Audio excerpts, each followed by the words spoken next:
মরণ ফাঁদে পরিণত হয়েছে রাজধানীর পূর্বাচল ৩০০ ফিট এক্সপ্রেসওয়ে সড়কটি। রূপগঞ্জ কাঞ্চন ব্রিজ থেকে কুড়িল বিশ্ব রোড পর্যন্ত সড়কটিতে প্রতিদিনই ঘটছে দুর্ঘটনা। স্থানীয়দের অভিযোগ, নজরদারির ঘাটতি, আইন অমান্য আর অতিরিক্ত গতির কারণে ছোট বড় মিলিয়ে সড়কটিতে গত এক মাসে ঘটেছে শতাধিক দুর্ঘটনা। নারায়ণগঞ্জের রূপগঞ্জ থেকে খলিল শিকদারের পাঠানো তথ্য ছবিতে নাজমুল নিশানের ডেস্ক রিপোর্ট। নারায়ণগঞ্জ রূপগঞ্জ কাঞ্চন ব্রিজ থেকে কুড়িল বিশ্ব রোডের দূরত্ব প্রায় 14 কিলোমিটার। আর এই দূরত্বের মাঝখানে ৩০০ ফিট সড়কটি আধুনিক যোগাযোগের প্রতিঘর কথা থাকলেও সেটি এখন রূপ নিয়েছে মরণ ফাঁদে। গাড়ির বেপরোয়া গতি, ট্রাফিক আইন অমান্য আর নিয়ন্ত্রণহীন রেসিংয়ের কারণে প্রায় প্রতিদিনই ঝরছে তাজা প্রাণ। সড়কটিতে নিয়মিত টহল আর কঠোর আইন প্রয়োগের দাবি স্থানীয়দের। ছোট পোলাপান এত স্পিডে বাইক চালায়, মানে ভয় লাগে, পাশ দিয়ে চলে যায়, হেলমেট নাই, মানে বেপরোয়া।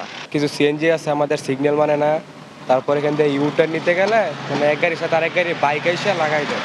হ্যাঁ, বাইকগুলো হেলমেট এবং 80 গতিতে চলে, তো 80 বেশি টানে ওরা। রং সাইডে গাড়ি চালায়, আইসা দুর্ঘটনা ঘটায়।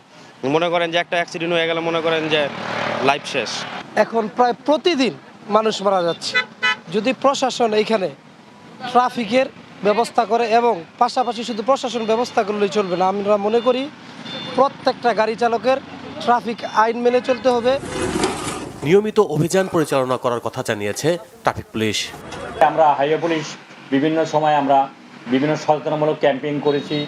আমরা পাশাপাশি আমরা আমাদের এখানে টহল জোরদার রেখেছি যাতে দুর্ঘটনা কম ঘটে। এই পাশাপাশি আমরা বিভিন্ন সময় আমরা বিট পুলিশের মাধ্যমে সচেতনার চেষ্টা করতেছি।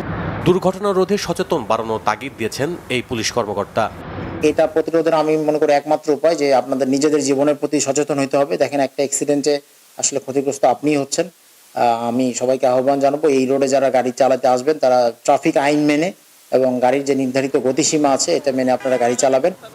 শুধু অভিযান নয়, প্রয়োজনে দীর্ঘমেয়াদী পরিকল্পনা, স্পিড মনিটরিং সিস্টেম সহ সাইনেজ এবং জনসচেতনতা বাড়ানোর জরুরি বলে মনে করছেন সংশ্লিষ্টরা।